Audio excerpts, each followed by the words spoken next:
આજરોજ તારીખ 24/2/2025 સોમવારના રોજ દાહોદ જિલ્લા વિકાસ અધિકારી સાહેબશ્રીને નગરાળા નશીપુર નિમનળિયા ગામના ગ્રામજનો દ્વારા આવેદનપત્ર આપવામાં આવ્યું, જેમાં નગરાળા નશીપુર નિમનળિયા ગામના નળ સે જળ યોજનામાં બહુ મોટા પાયે કૌભાંડ ભ્રષ્ટાચાર થયેલ છે, તેની જવાબદાર તમામ વ્યક્તિ, અધિકારીઓ, એજન્સી પર કાયદેસરની કાર્યવાહી કરવામાં આવે તે બાબતે રજૂઆત કરવામાં આવી। જો 15 દિવસમાં કોઈપણ પ્રકારની કાર્યવાહી કરવામાં નહીં આવે તો આવનારા સમયમાં દાહોદ જિલ્લા પંચાયત કચેરી ખાતે ધરણા કરવાની ચીમકી આપવામાં આવી। Bureau report Sureshbhai S Makwana.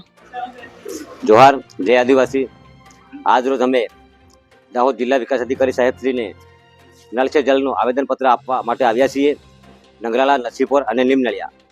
જ્યારે આમ તો અમે જિલ્લા લેવલનો મુદ્દો અમે જળ સે નળનો ઉપાડ્યો જ છીએ, પણ આજે નગરાળા નસીપોર અને નિમનળિયા કે અમારા સ્થાનિક લેવલે અમારે સૌથી પહેલાં તો અમે વિચાર્યું કે સ્થાનિક લેવલે જે અમારા આસપાસના જે ગામો છે ત્યાં જ પાણી નહીં પહોંચતું, એ અમે સર્વે કર્યું અને જોયું છે। ત્યારે અમે કહેવા માંગીએ છીએ આ તંત્રને કે આ જે એજન્સી દ્વારા જે જળ છે, નળની એજન્સી દ્વારા આજે નળ છે ત્યાં જળ નથી, જળ છે ત્યાં નળ નથી, આવો જો મોટો ભ્રષ્ટાચાર કરેલ છે। આજે ઘરે ઘરે સુધી અમે જઈને દેખ્યું છે, ગામડે ગામડે અમે જોયું છે, ત્યાં પાણી જ નહીં આવતું।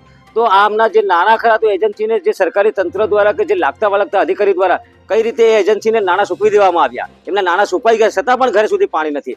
તો અમે એમ કહેવા માંગીએ છીએ, જો આ એજન્સીને બ્લેકલિસ્ટમાં નાખવામાં આવે અને જે તે અધિકારીએ એના અંદર સરપંચો હોય, તલાટી સાહેબ, તલાટી ક્રમ મંત્રી હોય, જિલ્લા વિકાસ અધિકારી હોય કે અન્ય લાગતા વળગતા જે તે અધિકારી હોય, એમને હું કહેવા માંગુ છું કે ભાઈ તાત્કાલિક ધોરણે આ એની તપાસ કરી અને તાત્કાલિક ધોરણે જે તે ભ્રષ્ટાચાર આચરેલ છે, જેને પણ સાઇન કરી હશે અને નાણાંના એ થઈ ગયું છે, એમને તાત્કાલિક ધોરણે સસ્પેન્ડ કરવામાં આવે એવી અમારી માંગ છે।